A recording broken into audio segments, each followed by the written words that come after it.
All right, so welcome back to video number 6. We're going to talk about ad creatives. I talked about the strategies. Now you understand all of the strategies. Let's dive in, talk about how to create your ad, how to create a high converting ad. And then, of course, after that, you can use all this information to start your campaign. So you're almost there in terms of understanding the basic fundamentals and concepts. Let's talk about sizes. Different networks will definitely have different sizes of ads, different requirements, such as Facebook will have more stricter requirements versus other networks. But when it comes to sizes across the board, 300 by 250 or a square tends to convert quite well. So you definitely want to utilize that space as much as you can. Let me show you what you should put in your ads so that you don't really have to think about this too much. Depending on the different stages of the different buying process that somebody is in, this is what you want to do. So I split up into two different sections. The first section is going to include brand awareness, interested in your products, and of course researching and asking questions. Now, depending on the stage that somebody is in, if you can really figure out what stage they are in, so for example, they go to your blog and you have an FAQ page, you could fire a different campaign pixel on that page versus the other pages. So the reason why I say stage is because it's just easier to sell somebody if you really know what stage that they're in. Now, if you use the pre-selling strategy, it really takes away the need to guess in the stages. But if you know that they're in the brand awareness stage, then you can just use an ad that has a logo plus your company name or your website name. And that's it. And just bring them back. If they are interested in your products, you really need to know what product that they're interested in. So you might need to create several segments for different products. All right, so you really need to know what product that they landed on.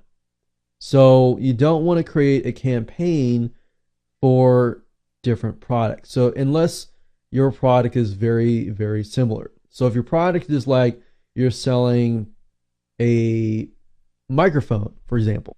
If you have a hardware company and you sell a microphone and then you sell something like a digital recorder, then you don't want to bundle them all together into one ad. You want to separate them, because when somebody looked at your microphones, they may have not looked at your digital recorders or your other products, but they remember your microphones.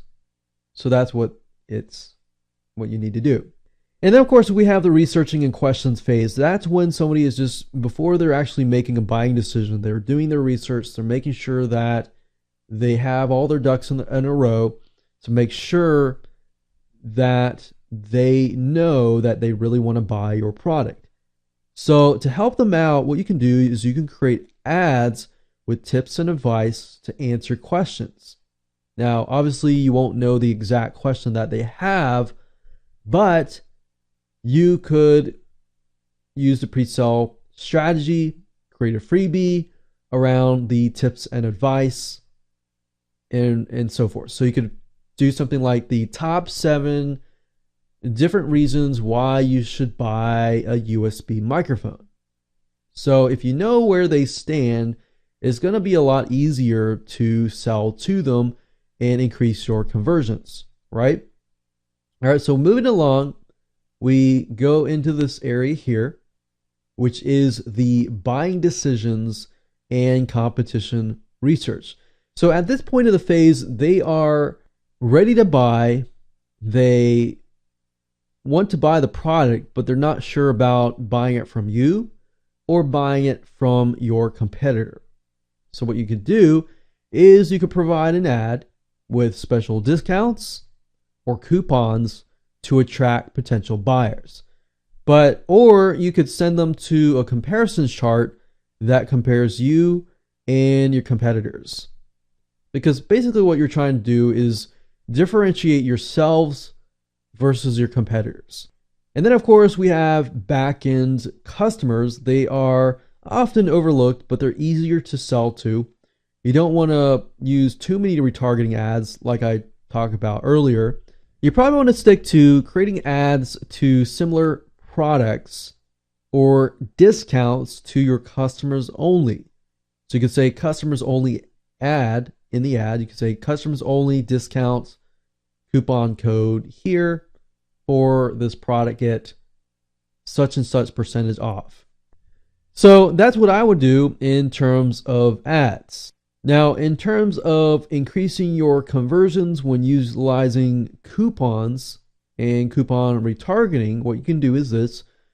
Special discounts will increase your conversions. In terms of your ads and the graphics and so forth, what I found is there's really no need to make your ads fancy for coupons. But what really draws the click in terms of your ad is using a dotted line around your coupons to signify coupons like this. So nothing fancy. You can easily create this very, very fast.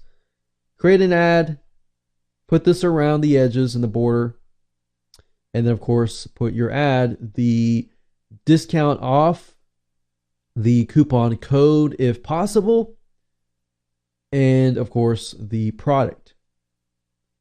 Now, when it comes to outsourcing your ad creation, you can either do it yourself or you can outsource it.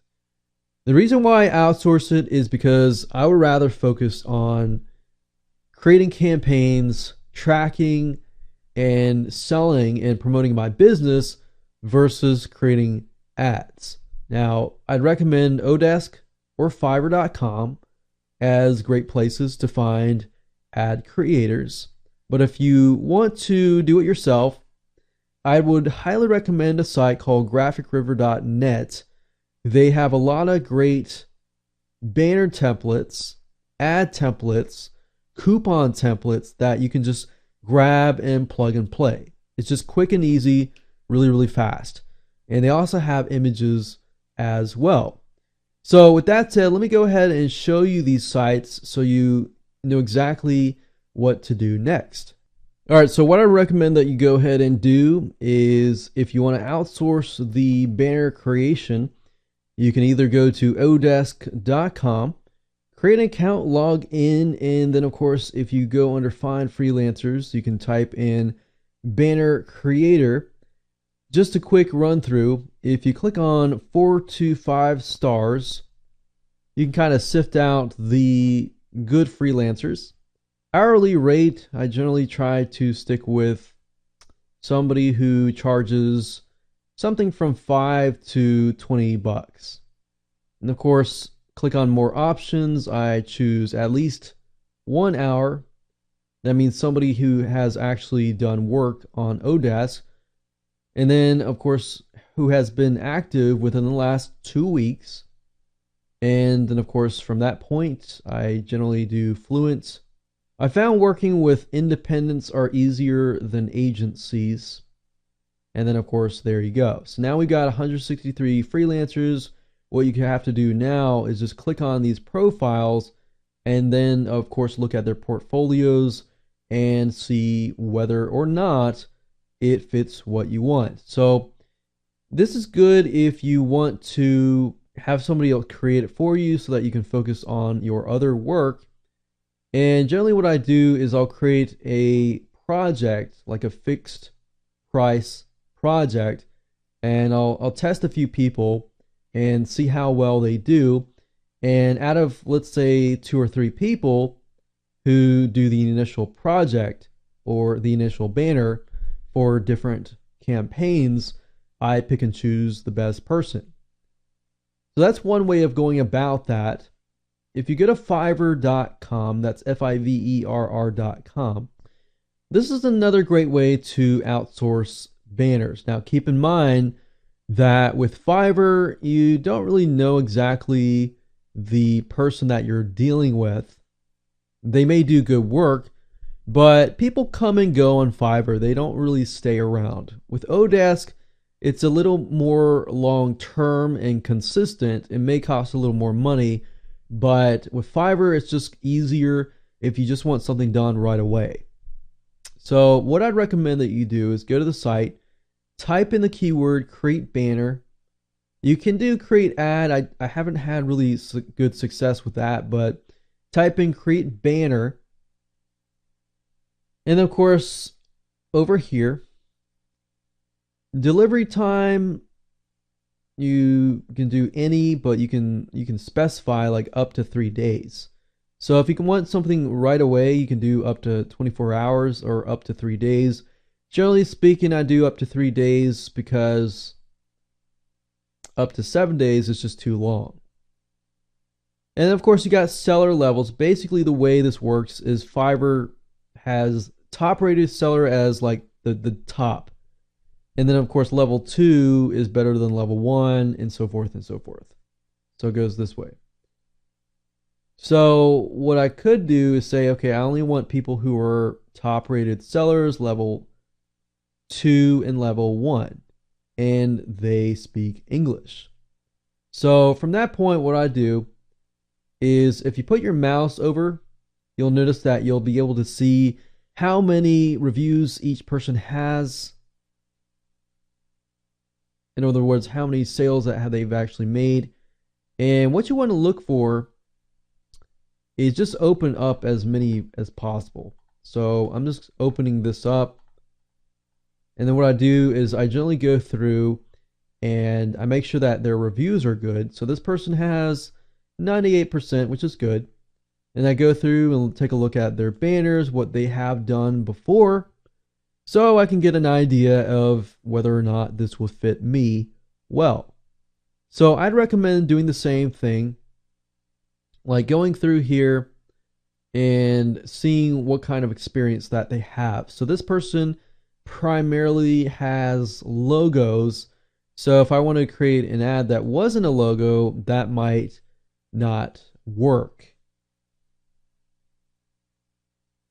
You generally want to pick somebody who can do banners across the board, all of your banners, not just one different stage. So once you pick and choose that person, what I recommend that you do is just order from them, try them out, see if they work well, and go from there. Now, for those of you who are do-it-yourselfers, you can go to graphicriver.net. As you can see here, graphicriver.net. You go to the site, and you can go to web elements and go to banners and ads. Now, if you really know what you're looking for, you can just type in these results in the search box.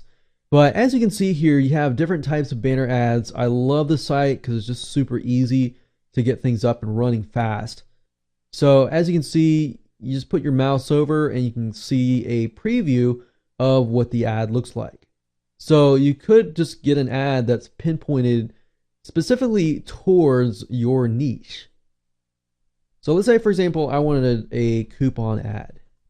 You can see that these ads are pre-made and they're just easily plug and play.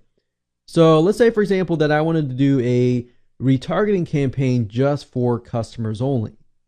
And I was doing some sort of seasonal thing such as Christmas. So what I could do is use this one here. Let's see, they got a 300 by 250, which is convenient. I can just go ahead and download this, grab this, and then of course I can customize it. I could say customer only discount, or Merry Christmas customer discount, or customer only discount, 50% off, buy it now. And now you notice that it does have the dotted lines around it. You could create this yourself if you want to. So you could use something like Snagit, or you can use something like paint.net, or even Adobe Photoshop just to create a graphic. Doesn't really have to be pretty at all. In fact, you can test it out. It's something that's not pretty and that's just made with no graphics would work as well. It doesn't look as salesy. and in your face. So that's just something to keep in mind if you want to do things yourself. Or you can do that, or you find it and give it to your freelancer to do it as well. So I hope you enjoyed that. That's it. Let's move on to the next video and start implementing what we have learned.